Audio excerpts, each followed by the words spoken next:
My wife told me to stop being so dramatic after her daughter spent $200 on my debit card without asking, so I ruined her date. That was 9 weeks ago. Yesterday, she collapsed on the kitchen floor holding her daughter's unlocked tablet. I was 7 years old when I fell in love with my girl best friend Sophia. I just remember sitting on the swings with her and thinking that her eyes were really cool. But right before I could say anything, she told me about her new crush at the time, Tyler. This pretty much set the tone for the rest of our friendship until we both turned 19. We were in the same college course, and she came over to my dorm one night when she was drunk as heck. You know, Andrew, you're cute. I wasn't sure what she meant until she started to lean in, but because of how drunk she was, I rejected it. I didn't want her to do anything she regretted. And the next day, we didn't talk about it. Actually, we never talked about it again. And 2 years later, she was married to some other dude, and we distanced. The whole time, I stayed single, because I was so in love with Sophia that it wouldn't have been fair to any other girl. But 4 years later, when they divorced, we started talking again. It's now been 17 years since they divorced, and we're officially together, and married too. Everything about our relationship has been a dream. Well, kind of. There was one caveat, her 17-year-old daughter, Becky. And despite Sophia having a literal restraining order against her ex, Becky could never get used to me. And this combined with her brattiness was a deadly combo. One time,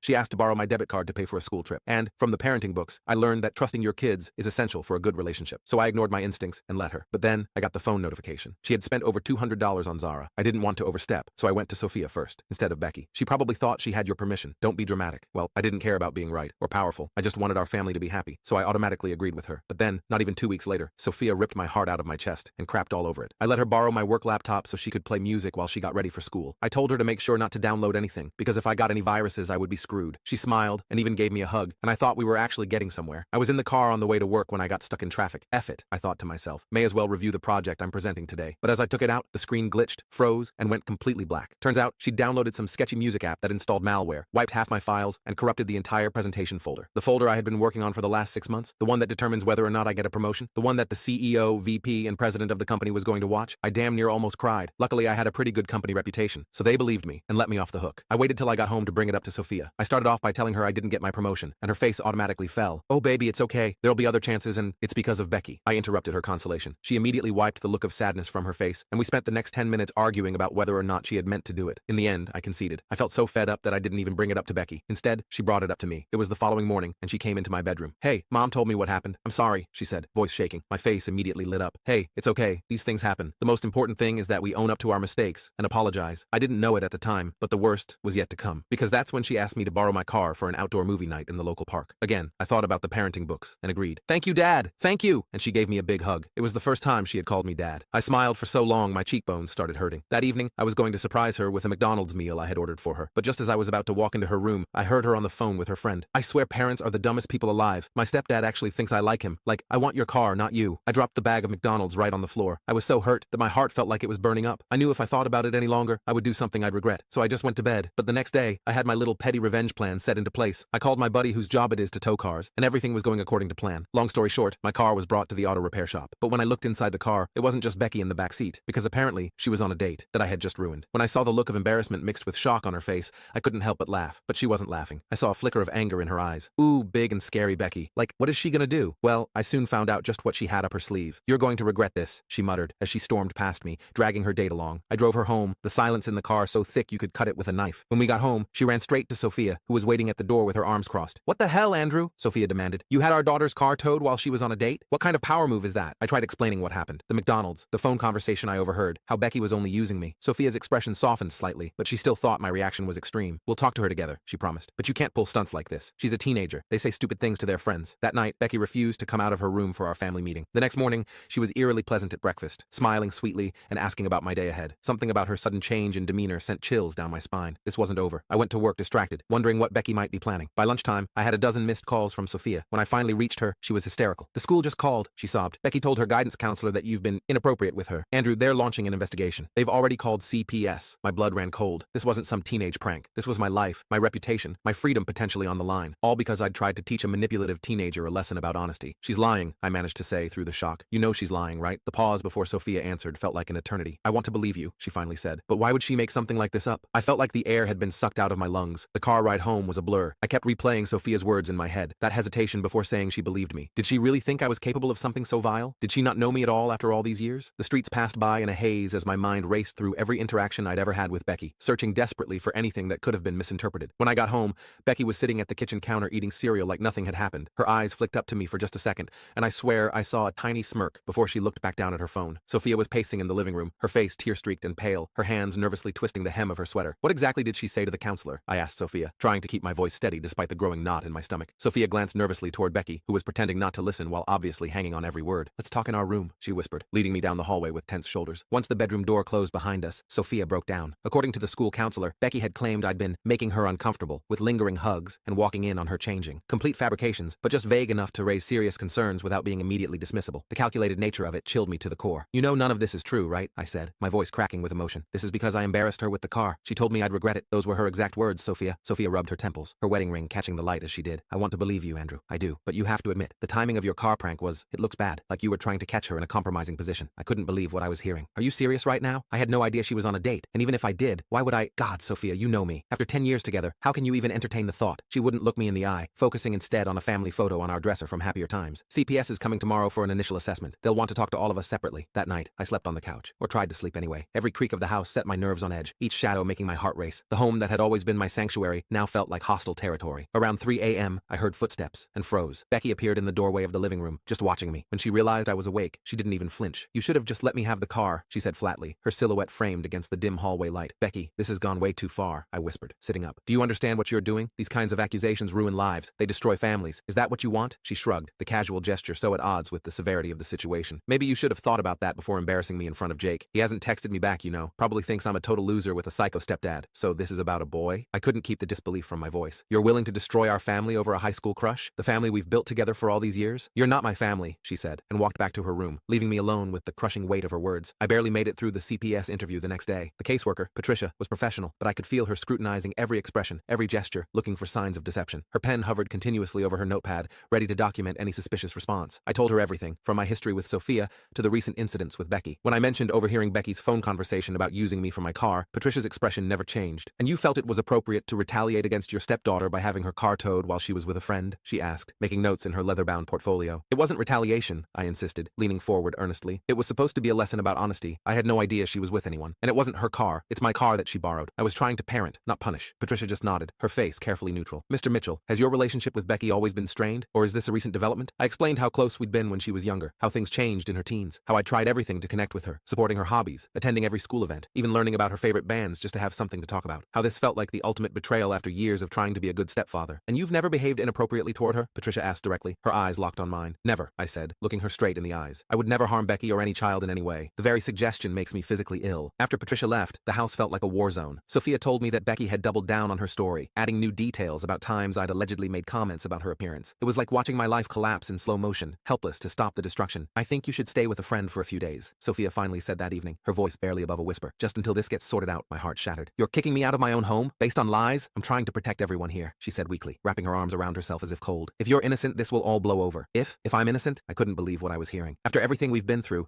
you can't even say you know I wouldn't do this?" She wouldn't look at me, her gaze fixed on the floor between us like an unbridgeable chasm. "I don't know what to believe anymore, Andrew." I packed a bag while Becky watched from her bedroom doorway, her stance triumphant despite her carefully neutral expression. As I headed for the front door, I heard her whisper, "Bye, Dad," in a mocking tone that twisted the knife even deeper. I stayed with my friend Robert for the next week. My boss was understanding enough to let me work remotely, though the whispers had already started at the office. Someone from HR called to check in about the situation. Apparently, Sophia had mentioned it to a coworker who knew someone in my company. The rumor mill was running full speed, turning my professional reputation to dust. The isolation was the worst part. Most of my friends were also friends with Sophia, and they weren't sure who to believe. People stopped returning my calls. Invitations dried up. Social media became a minefield. My sister, Jessica, was the only one who stood by me unquestioningly. "Becky's been manipulating situations for years," she reminded me during one of our late-night calls. "Remember when she told everyone I knocked over her science project on purpose? The girl is a pathological liar when she wants something." 10 days after moving out, I got a text from an unknown number. "I know Becky is lying. Meet me at Riverside Park at 4 p.m. today. Come alone." The message stared at me from my screen, both tantalizing and terrifying in its possibilities. I probably should have been more cautious, but I was desperate for any support. I showed up at the park and found a gangly teenage boy sitting on a bench, nervously bouncing his leg, his dark hair falling into his eyes as he scanned the area. "Are you Andrew?" he asked as I approached. When I nodded, he continued, "I'm Jake. I was with Becky in your car that night." We sat down, and Jake told me everything. He and Becky had been casually dating for a few weeks. That night, she'd bragged about how she could get whatever she wanted from her stupid stepdad just by pretending to be nice to him. She'd even shown Jake the text where she'd told her friend about only wanting my car, not me. She wanted to,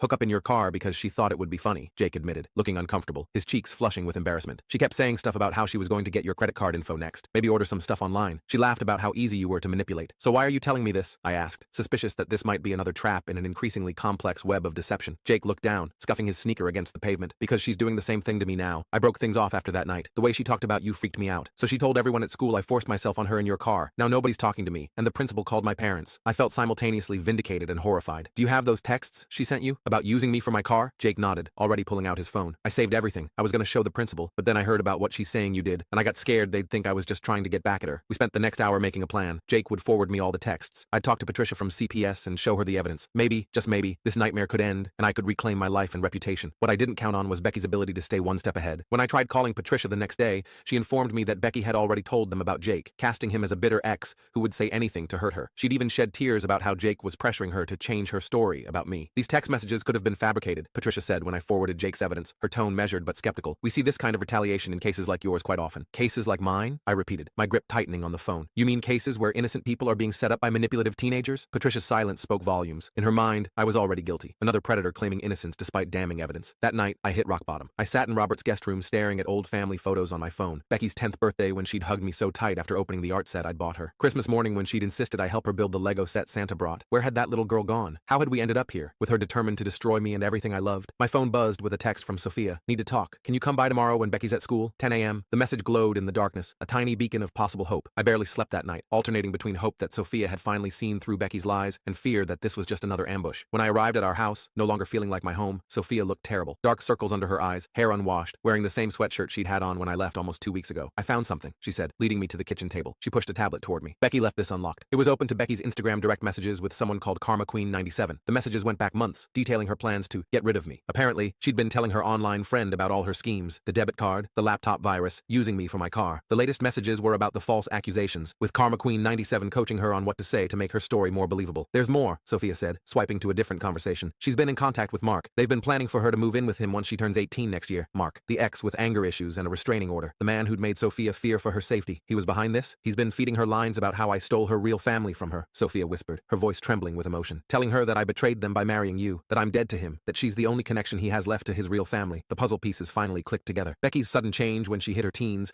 wasn't just typical adolescent rebellion. It coincided with Mark finding ways to contact her behind Sophia's back. He'd been poisoning her against us for years, planting seeds of resentment that had finally bloomed into this nightmare. Have you shown this to Patricia? I asked, hope rising in my chest for the first time in weeks. Sophia nodded, tears streaming down her face. This morning. She's reopening the investigation, focusing on Mark's involvement now. Just then, the front door slammed open. Becky stood there, face contorted with rage. She was supposed to be at school, but obviously, she'd somehow figured out what was happening. You went through my tablet? She screamed at Sophia. How could you? I'm your daughter. Becky, calm down, Sophia said, standing up. We need to talk about your father, about the things he's been telling you to do. Don't call him that, I said automatically, then immediately regretted it when Becky's furious gaze locked onto me. You, she hissed. This is all your fault. We were fine before you came back into our lives. Dad said you'd try to turn Mom against me. He was right about everything. Your dad is manipulating you, Sophia said gently. The things he's asked you to do, the lies he's told you to tell about Andrew. They're wrong, Becky. They could have sent an innocent man to jail. Becky's face crumpled briefly before hardening again. You don't understand. Dad needs me. I'm all he has left. So you were willing to destroy me to please him? I asked, unable to keep the hurt from my voice. After everything we've been through together? You're not my real dad, she shot back. You're just some pathetic guy who was obsessed with my mom for like 20 years. It's creepy. That stung, but I could see now that these weren't really her words. They were Mark's, planted in her impressionable mind and nurtured by his toxic influence. Maybe I'm not your biological father, I said carefully, but I've loved you since you were 5 years old, Becky. I was there when you were afraid of thunderstorms and needed someone to check under your bed for monsters. I helped you with your science fair projects and taught you to ride a bike. Where was Mark during all of that? Something flickered in her eyes. Doubt, maybe, or a distant memory of the bond we'd once shared, but it disappeared quickly. I hate you both, she declared, grabbing her keys from the hook by the door. I'm going to Dad's. At least he actually wants me. Becky, wait, Sophia called, but she was already gone, the door slamming behind her. Sophia collapsed onto a chair, sobbing. This is all my fault. I should have seen what Mark was doing. I sat beside her, tentatively taking her hand. It's not your fault. Mark is obviously still the same manipulative person he always was. He just found a new target. We need to stop her, Sophia said suddenly, standing up. Mark's restraining order is still in effect. We jumped in Sophia's car and followed the route to Mark's apartment. Sure enough, Becky's car, technically my car that she used,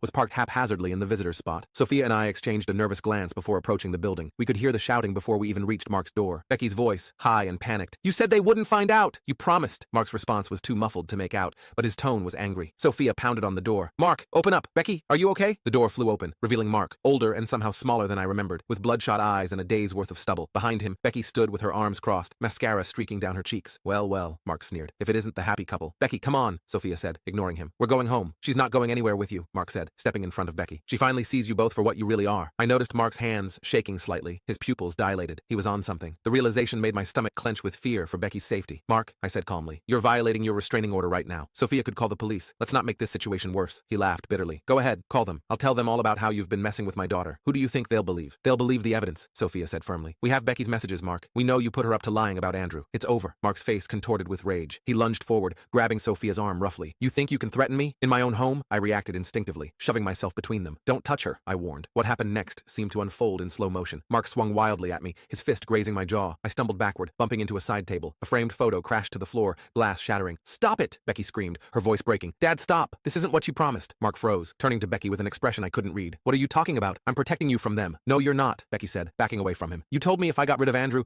we could be a family again. You said Mom would come back to you, but you're just using me like you used to use her. The raw hurt in her voice pierced through everything else. This wasn't the manipulative teenager who'd been tormenting me. This was a confused, heartbroken girl who'd been pulled between warring adults for most of her life. Becky, Sophia said softly, whatever your father promised you wasn't real. He can't force me to come back to him. That's not how love works. She never loved me, Mark spat. She just took you and left when things got tough. You hit me, Mark, Sophia said quietly. Things didn't get tough. You became abusive. That's why there's a restraining order. Becky looked at her father in shock. You hit Mom? You told me she overreacted because you threw a plate once when you were mad. Mark's expression darkened. She's lying, he said, but his voice lacked conviction. She's not, I said gently. I saw the bruises, Becky. I helped your mom move out while you were at your grandmother's that weekend. There were holes punched in the walls of your old apartment. Becky's face crumpled as the truth sank in. She looked at her father, really looked at him maybe for the first time. You used me, she whispered. Bex, no, Mark tried, reaching for her. She recoiled from his touch. Don't call me that. You made me hurt Andrew for nothing. You made me lie. You made me. Her voice broke as tears streamed down her face. I think we should go, Sophia said firmly, putting an arm around Becky's shoulders. This time, Becky didn't pull away. This isn't over, Mark threatened as we backed toward the door. She's my daughter too. Yes, she is, I acknowledged. But right now, you need help, Mark. And until you get it, you're only hurting her more. We left with Becky between us, her body shaking with silent sobs. In the parking lot, she suddenly turned and hugged me fiercely. I'm so sorry, she choked out. Andrew, I'm so sorry. I held her tight, my own eyes filling with tears. I know, kiddo, I know. The road ahead wouldn't be easy. There were still CPS investigations to close, trust to rebuild, and years of manipulation to unravel. But as we drove home together, the three of us, a family despite everything, I felt something I hadn't experienced in weeks. Hope. The drive home was dead silent. I kept glancing in the rearview mirror at Becky, who was staring out the window with puffy eyes. Sophia clutched my hand over the center console so tight it almost hurt. Nobody knew what to say. What do you say after something like that? The truth was out, but the damage was already done. We got home around dinner time, but nobody was hungry. Becky immediately went to her room and shut the door. Not slammed it, just closed it quietly, which somehow felt worse. Sophia collapsed on the couch, emotionally drained. I should have seen it, she whispered for like the 10th time. All those years, Mark was poisoning her against us. I sat next to her, not sure if I was ready to comfort her yet. Part of me was still hurt that she'd doubted me at all. You couldn't have known. He was careful. We ordered pizza that nobody ate. I knocked on Becky's door around 9 p.m. with a plate, but she just mumbled that she wasn't hungry. I left it outside her door anyway. The next morning, Patricia from CPS called. Sophia put her on speaker while we sat at the kitchen table. Based on the new evidence and Becky's revised statement, we're closing the investigation against Mr. Mitchell, she said, her voice all professional. However, we are opening a case regarding Mr. Wilson's manipulation of a minor. When the call ended, I should have felt relieved, but honestly, I just felt hollow. My name was cleared, but you can't just erase accusations like that. They leave marks. What happens now? I asked Sophia. She looked as lost as I felt. I don't know. Family therapy, I guess. We can't just pretend none of this happened. Around noon,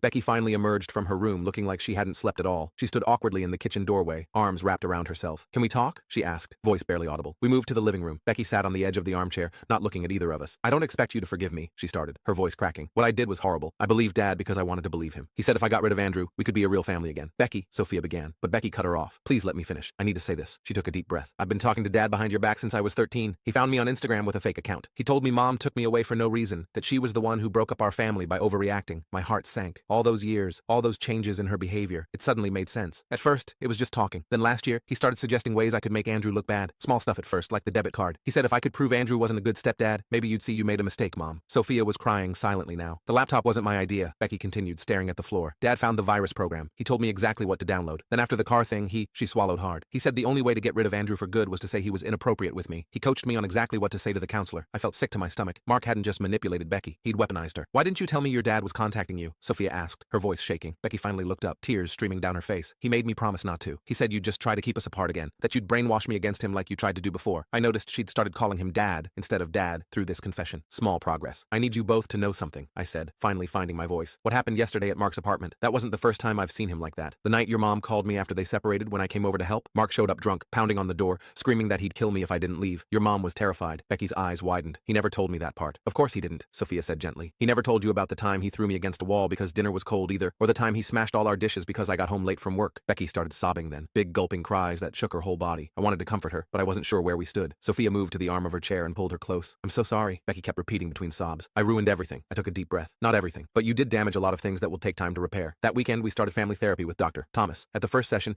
he had us sit in this triangle arrangement where we all had to make eye contact. Becky, he said after we'd gone through the basics, I'd like you to tell Andrew and Sophia exactly what you're feeling right now, not what you think they want to hear. The raw truth. Becky looked terrified. I feel ashamed and scared that I've broken our family forever. Andrew, how about you? Dr. Thomas prompted. I struggled to find the right words. I feel betrayed and sad about losing years of our relationship to Mark's manipulation, but I also feel determined to rebuild. Sophia went last. I feel guilty for not protecting either of you better and angry at Mark. So So angry. Dr. Thomas nodded. Good. Now we have somewhere to start. Those therapy sessions were brutal. Becky broke down almost every time, revealing more about Mark's manipulation. How he'd told her I was just waiting for her to move out so I could have Sophia to myself. How he'd convinced her that every kind thing I did was just to look good in front of her mom. One night after a particularly rough session, I found Becky sitting on the back porch. I hesitated, then sat down beside her, leaving plenty of space between us. Can I ask you something? I said after a minute of silence. She nodded, not looking at me. When did you stop calling me Dad? I mean, before all this happened. You used to, when you were little. She seemed surprised by the question. I don't know exactly. When I started talking to Mark, I guess. He got really mad when I mentioned you. Said you weren't my real dad, just some guy trying to replace him. I nodded, trying not to show how much that hurt. I remember when you taught me to ride a bike, she said suddenly. Mark told me that never happened, that he was the one who taught me. But I remember it was you, in that park with the big hill. You ran behind me holding the seat. You skinned your knee when you finally went on your own, I added. But you were so proud you didn't even cry. A ghost of a smile crossed her face. Yeah, progress came in small moments like that. Shared memories that Mark couldn't erase. Trust rebuilding inch by inch. It wasn't just Becky and me who needed healing. Sophia had to process her own guilt and trauma too. She'd spend years thinking she'd protected Becky from Mark's influence, only to discover he'd found a way in anyway. How do we ever trust her again? Sophia asked me late one night, about a month after everything happened. We were lying in bed, finally back in the same room after weeks apart. The same way she has to learn to trust us, I replied. One day at a time, with verification. The school year ended, and Becky's counselor suggested a summer program for teens dealing with parental manipulation. It meant she'd be away for 6 weeks at a special camp, but after some discussion, we all agreed it might be good for her to get perspective away from home. The day we dropped her off, she hugged me awkwardly. I'll text you, she promised. I'd like that, I said, surprised at the offer. Mark wasn't done causing problems, of course. He violated the restraining order twice more, earning himself a brief jail stint. He tried contacting Becky through fake social media accounts, but Dr. Thomas had prepared her for that possibility. She showed us the messages instead of responding. He's still trying to make me feel guilty, she told us, showing us his latest attempt. Says he's all alone because of us. That's manipulative language, Sophia pointed out. Remember what Dr. Thomas said about recognizing those patterns? Becky nodded. Yeah, it's not my job to fix his loneliness. That summer was a turning point for all of us. While Becky was at camp, Sophia and I worked on our own relationship. The trust that had been shattered when she doubted me took time to rebuild. I should have believed you instantly, she said during one of our date nights. I'll never forgive myself for hesitating. You were caught between your husband and your daughter, I reminded her. That's an impossible position. When Becky came home from camp in August, something had shifted. She seemed lighter somehow, less burdened. The camp counselors had helped her understand she wasn't responsible for Mark's happiness or behavior. School started again, and with it came new challenges. The rumors about me hadn't completely died down. Becky came home crying one day because someone had made a comment about her perv stepdad. I told them the truth, she said, wiping her eyes, that my biological dad manipulated me into lying. I was touched that she'd defended me. That took courage. Yeah, well, she shrugged awkwardly. It's the least I could do. My work situation eventually stabilized. I had a long talk with HR, showing them the official documentation clearing my name. Most colleagues were supportive, though a few still gave me side-eye in the break room. My sister Jessica became Becky's unexpected confidant through all this. As someone with no stake in the Mark versus Andrew dynamic, she provided Becky with an outlet to process her feelings without judgment. They'd go for coffee or shopping, just the two of them. She's still confused about a lot of things, Jessica reported after one such outing. But she's trying, Andrew. She really is. By Thanksgiving, we'd established a new normal. Not perfect, but functional. Becky was seeing her own therapist twice a week in addition to our family sessions. Mark had finally backed off after his lawyer explained just how much legal trouble he was facing. During dinner, Becky cleared her throat nervously. I have something for you, Andrew. She handed me a small wrapped package. Inside was a frame with a photo I'd never seen before. Becky, at about age 6, sitting on my shoulders at the zoo. We were both laughing at something off camera. Grandma found it when she was cleaning out her attic, Becky explained. I don't even remember that day, but we looked happy. We were, I confirmed, throat tight with emotion. You wanted to see the giraffes up close, so I hoisted you up. Thanks for being patient with me, she said quietly. I know I don't deserve it. I set the frame down carefully. Everyone deserves a second chance, Becky. Even me. Even you. It wasn't all smooth sailing after that, of course. We still had rough days. Becky still struggled with guilt. I still had moments of doubt and lingering hurt. Sophia still blamed herself. But we were moving forward together. By Christmas, Becky had started occasionally calling me Dad again. Not all the time. Just sometimes, when her guard was down. Each time felt like a gift. On New Year's Eve, as we all sat watching the ball drop on TV, I realized something important. Families aren't perfect. They're messy and complicated, and sometimes they break. But with enough patience and work, they can also heal. When the countdown reached 0, Sophia squeezed my hand. Becky, curled up in the armchair with hot chocolate, caught my eye and gave me a small smile. Happy New Year, Dad, she said quietly, and it was.